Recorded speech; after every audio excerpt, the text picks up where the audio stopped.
Isolasi mandiriku di hari ke-12. Ada 3 jenis orang yang terkena COVID. 1, OTG. Dia tidak merasakan apa-apa. 2, menengah. Ia merasakan serangan virus yang cukup menyakitkan, demam, segala sakit badan, batuk, tapi masih bisa bernafas. 3, berat. Hingga sesak nafas dan sulit untuk bernafas, sempurna sakitnya.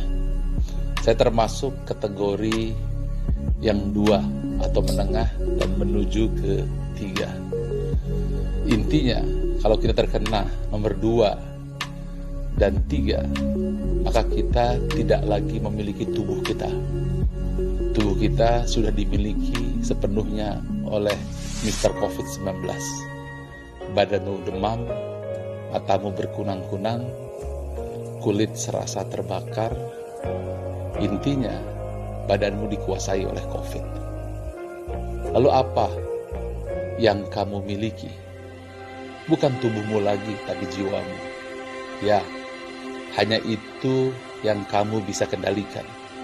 Kalau kamu gagal mengendalikan pikiran dan jiwamu, maka dirimu bisa dikatakan selesai. Atau bahkan bisa lebih buruk lagi. Lalu apa tekniknya? Izinkan saya sharing dari pengalaman saya selama saya terkena COVID-19. Ada 5 langkah yang perlu kita kuasai di luar dari sisi medik sesuai dengan saran dokter tentunya. Yang ini adalah bagaimana secara mental dan spiritual. 1, saya harus pastikan gelombang otak saya berada di alpha mode, yaitu gelombang 7 hingga 14 Hz, gelombang damai dan tenang. 2, saya hindari gelombang 13 hingga 32 Hz yang membuat saya berpikir keras. Saya pernah mencoba untuk meeting 2 jam. Setelah selesai meeting, langsung semalaman grafik panas tubuh saya naik 38. Artinya ketika otak dipaksa berada pada gelombang beta, maka kita akan mengalami permasalahan yang luar biasa.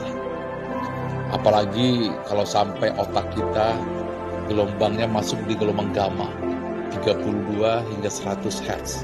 Di situ Anda panik, Anda bingung, Anda khawatir, Anda membayangkan hal-hal yang harusnya Anda pikirkan. Nah, dalam keadaan seperti ini, saya hindari bukan hanya berita-berita di WhatsApp yang negatif, Instagram yang juga negatif. Bahkan untuk TV pun saya tidak berani nonton film yang ada kisah-kisah seremnya atau kisah-kisah pembunuhan, kisah sedih, kisah amarah, kisah perang dan seterusnya. Yang saya cari yang dimensi senantiasa alfa, seperti kisah hewan, kisah binatang, kisah tumbuh-tumbuhan, kisah perjalanan, itu saja. Jadi saya memastikan gelombang otak saya seperti air sejuk yang dingin. Dan saya usahakan selalu sampai di gelombang theta. Nah, theta itu lebih dalam dari gelombang alfa, 4 hingga 8 Hz. Itu adalah gelombang otak deep meditation.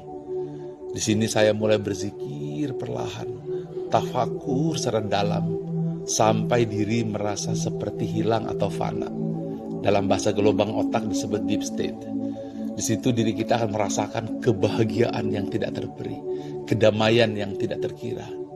Pada saat itu apa yang terjadi? Di luar dugaan saya, suhu saya yang tadinya 38 drop ke 35. Nah, teknik ini disebut dengan teknik brainwave.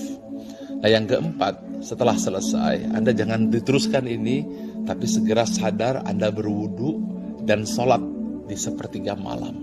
Munajat, taubat, mungkin selama ini ada hal-hal yang salah. Mungkin ada rasa syukur yang kurang kita sampaikan. Mungkin ada dosa yang kita lakukan. Taubat, lalu syukuri semua yang telah Allah berikan. Setelah selesai, yang terakhir, yang kelima, baca ayat suci Al-Quran. Setelah itu, ada tarik napas dalam-dalam dalam keadaan berwudu. Anda tidur terlentang. Dan kemudian jangan lupa Anda tersenyum.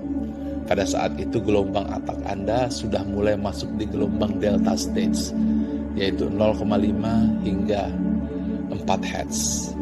Nah, ini yang harus kita lakukan ketika kita terkena COVID-19 secara emosional dan spiritual. Dan jangan lupa terakhir, sebelum tidur, Anda sunggingkan senyuman, lalu Anda tatap tulisan Allah yang ada di hadapan Anda. Saya pasang sengaja di tembok, tulisan Nabi Muhammad SAW.